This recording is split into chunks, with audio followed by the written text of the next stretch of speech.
বিকেএসপিতে match জিতেছে আবাহনী, কিন্তু উদযাপনের প্রস্তুতি মিরপুরে। শেরেবাংলায় ওদের শিরোপা ভাগ্য নিয়ে খেলছে মোহামেডান। শেষ বিকেলে নাসুমের ব্যাটিং আবাহনীর শুধু অপেক্ষায় বাড়ায়নি, উজ্জ্বল করেছে সাদা কালোর শিরোপার সম্ভাবনাও। 237 রানের টার্গেটে খেলতে নেমে শেষ ওভারে মোহামেডানের প্রয়োজন 12। অলরাউন্ডার সাইফুদ্দিন নড়বড়ে নাসুম স্ট্রাইকে আসতেই বদলে যায় দৃশ্যপট। শেষ 4 বলে তার ব্যাট থেকে আসে 4-0-6-1। 4 উইকেট হাতে রেখে গাজী গ্রুপের বিপক্ষে জয় পায় তাওহিদ হৃদয়ের দল।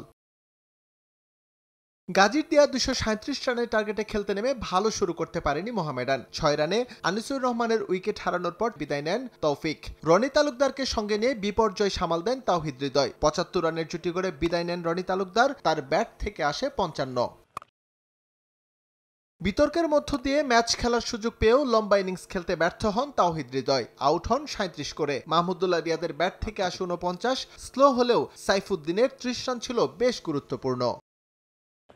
এর আগে টস জিতে ব্যাট করতে নেমে ভালো শুরু করে গাজী গ্রুপ ক্রিকেটার্স। উদ্বোধনী জুটিতে 47 রান করে আউট হন সাদিকুর। 80 রানের দুর্দান্ত ইনিংস খেলেন মুনিম শাহরিয়ার। দলীয় 126 রানে তার বিদায়ের পর কেউ বলার মতো ইনিংস খেলতে না পারলে 236 রানে গুটিয়ে যায় গাজী গ্রুপ ক্রিকেটার্স।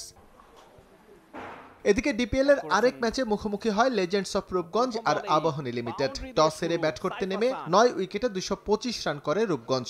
ইনিংস সর্বোচ্চ 48 রান করেন মেহেদী মারুফ। জবাবে ব্যাট করতে নেমে উদ্বোধনী জুটি বড় না হলেও জিশান আলমকে সঙ্গে নিয়ে বড় ইনিংস খেলেন পারভেজ ইমন। দুজনই তুলে নেন 50। ইমনের ব্যাট থেকে আসে 73 আর জিশান করেন 63। তাদের দায়িত্বশীল ইনিংসে 75 বল আর 7 উইকেট হাতে রেখেই জয় পায় আবাহনী। এস এম ইকবাল, সময় সংবাদ।